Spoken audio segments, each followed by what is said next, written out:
Hey, what's up guys, General Features. Hope you're doing well, and today we're starting off a new series with the nation of Myanmar. This is a series that has been requested by some of you followers, and I'm very glad to start this new series with you guys in the Southeast Asian region. And today we are doing the day one tutorial setup and all those sorts of things. So let's get straight to it guys, and let's get a layout of Myanmar. If you ever choose to be this nation, you can get a general layout from this video, what you can expect in the first couple days. Also, this is for the World War III game mode. This is not Overkill or any of those game modes. This is the normal ×1 World War III game mode. So let's zoom in and take a look on what's going on right now and get you guys a layout of Myanmar. So if you are this nation, what you can expect is mountains, forest, and jungles as your geography in your areas. You do have quite a bit of cities, which is good. On your eastern side, this is all jungles and a mix of mountains down here when you go down in this peninsula. So let's start from down here. This is a mountainous region. You start out with a component province, and then you have a supply city down here. This area is still more jungles with this city as your lone gasoline city. You go more north, closer to your capital in one of your central cities here. All jungles and a mix of mountains. Go all the way up north, you have your component city, a supplies province, and up here is forestry and mountains. On your eastern side, you have your electronics city. Your capital is your electronics city, and then your rare materials is in the very center of your nation. And then on the coast, your secondary coastal city is your second supply city. So you have two supply cities as Myanmar, which is very good, along with a supplies province. So you're probably going to be pretty well off with supplies. Everything else you're going to have one of, except I guess you're going to have some supporting provinces. Like here you have a gasoline province, electronics province, a components province, which you can already see I have a local industry going up. So you actually are going to have a decent economy. And I forgot to mention you have one more electronics province here. So Myanmar, I would say, is one of those nations that goes unnoticed, and it has great potential to be a great powerful nation in this game mode with its economy layout. The problem with it is its geographic location in terms with the countries at a border. So let's go into that straight away. So you can see here India, he is all highlighted, and he's actually an ally of mine. But if you are not allies with India, India is one of the most powerful nations in the entire game of Conflict of Nations, and you're going to be bordered with him. The one good thing is you do have an AI nation, Bangladesh, bordering to give you a little bit of a buffer. But if you're not friends with India, you can expect either India to go for the capital of Bangladesh and then border your country right away. He's already going to border you with these mountainous regions here. And he can use this pass here, this mountain pass, to come through and attack your northern city. So keep that in mind. But I'm obviously friends with him in a coalition, but you want to keep that on record if you're not going to be friends with him. And then also you're going to have three coastal cities that he can attack across the Bay of Bengal here and come straight for you. And then let's look to our northeast and a little bit of our north. You have the massive nation of China, who's obviously always a powerful nation in Conflict of Nations. You're going to have a border with them, but you're going to have a little bit of a space, I would say more space than India.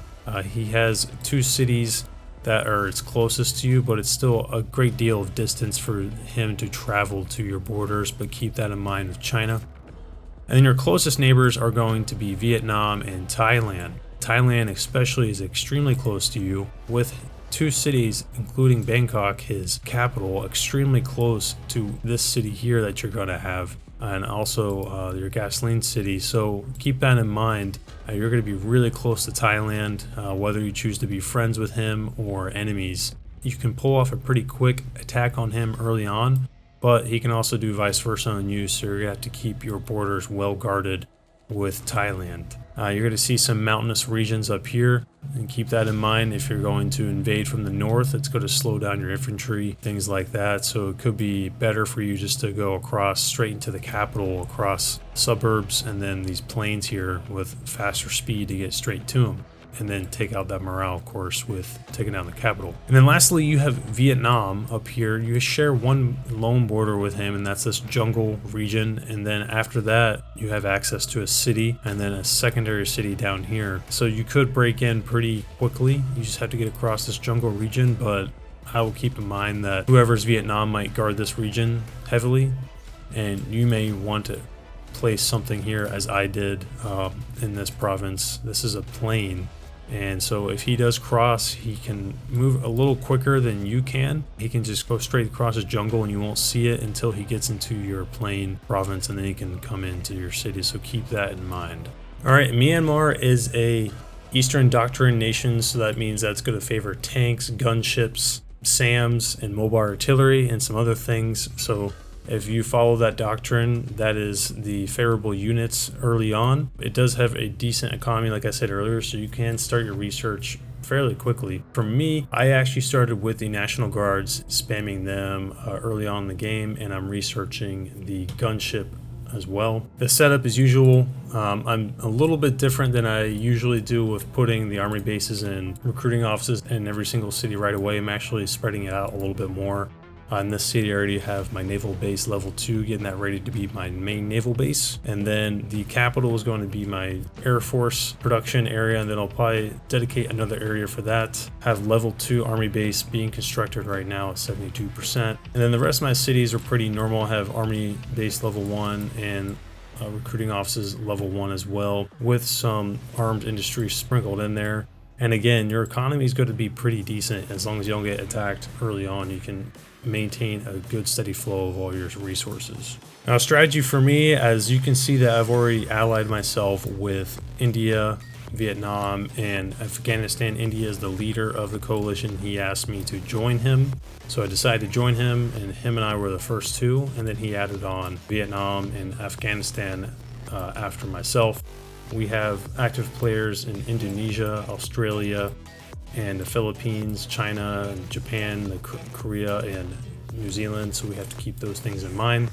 But it looks like the first strategy that we're going to undertake is taking over Thailand. You can already see I have some guys bordered, getting ready for the invasion here. There's no troops in here, according to my air superiority fighter, so I think one of my first cities that I'm going to undertake is right here. And then the next one I think would be Bangkok, which will mainly be a fight, expecting him to have troops there, so use the total artillery that I already have spawned default for World War III to start bombarding it, prepare it for forces to move in. I think as this nation, it's kind of early on what I'm going to say my strategy is going to be for the research units, but I know I'm going to focus on the Navy for sure, because I have a lot of access for enemies to come on me from the water, and then perhaps a good AA envelope, defensive envelope of SAMs, maybe some mobile anti-air. We'll see what happens, but kind of expecting to have good ground forces with AA supporting, and then helicopters. I may actually look into doing the elite attack helicopter and show you guys the usefulness of that unit, which is right here, the Flying Lightning. So it's going to be interesting to see that being used. So that's later on, guys, but I just wanted to start off the video with you guys. It's a pretty simple startup. Just want to give you a lay of the land, and I will catch you guys next time in the next video.